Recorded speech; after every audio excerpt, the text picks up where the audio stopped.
Well, turning now to the weather as we look over the city of Tacoma tonight. A couple raindrops there on that camera, but we got a break from the rain today.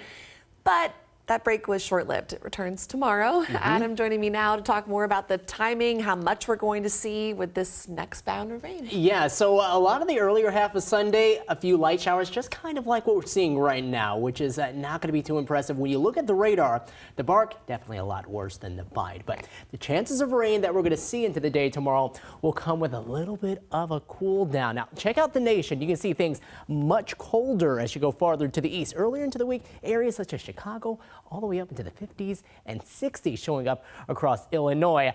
If you have any family here right now, they're probably enjoying their time in the 50s from that part of the country. But yes, we are going to see highs fall back down into the 40s as we go later into the week. But today's warm air mass, coupled with some of that sunshine, got us up closer to 60. We topped off at 59, tied a daily record. That set back in the year of 1968 at 59.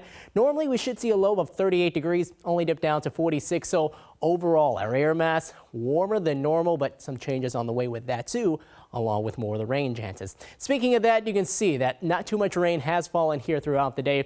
We're talking less than 1/10 of an inch with some of the showers moving through here on into the evening. Higher amounts there closer to the coast. Clallam County up around Quileute, sitting at about 1/3 of an inch. Now, also with the colder air, of course, you're going to expect that those snow levels start to come back down. So expect to see a little more of that snow across the passes if you're going to be driving across there, or maybe heading up there trying to head to one of the ski resorts, as we're expecting to see a little more accumulation up into those parts. Right now here in Seattle, 50 degrees, southwest winds coming in at 6 miles per hour. A few sprinkles, not really a whole lot of that heavy rain. We're sitting at 49 in Tacoma, 48 in Bremerton, low 50s, still holding on there in Mount Vernon, sitting right now at 48 in Bellingham. Here is the radar, and as I mentioned, the bark a lot more worse than what the actual bite is. So you can see a lot of green showing up, indicating all this rain going along Highway 101 up around Forks and Quileute, Neah Bay, and even over here across Hood Canal, Kitsap Peninsula, and closer to areas such as Seattle down to Kent, and in Auburn and Federal Way.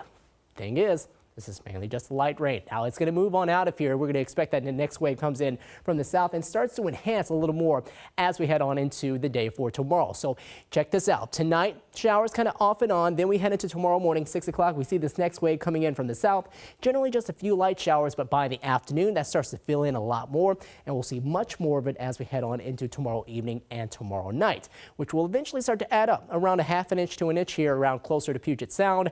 And as far as the snow, still not a lot of moisture up there, but we can probably see up to about 1 inch to maybe 3 across the passes as we head on into the next few days. Here's your 7-day forecast. Expect highs in the 50s. The next 2 we'll see highs fall back into the 40s as we go later into the week. We'll be back.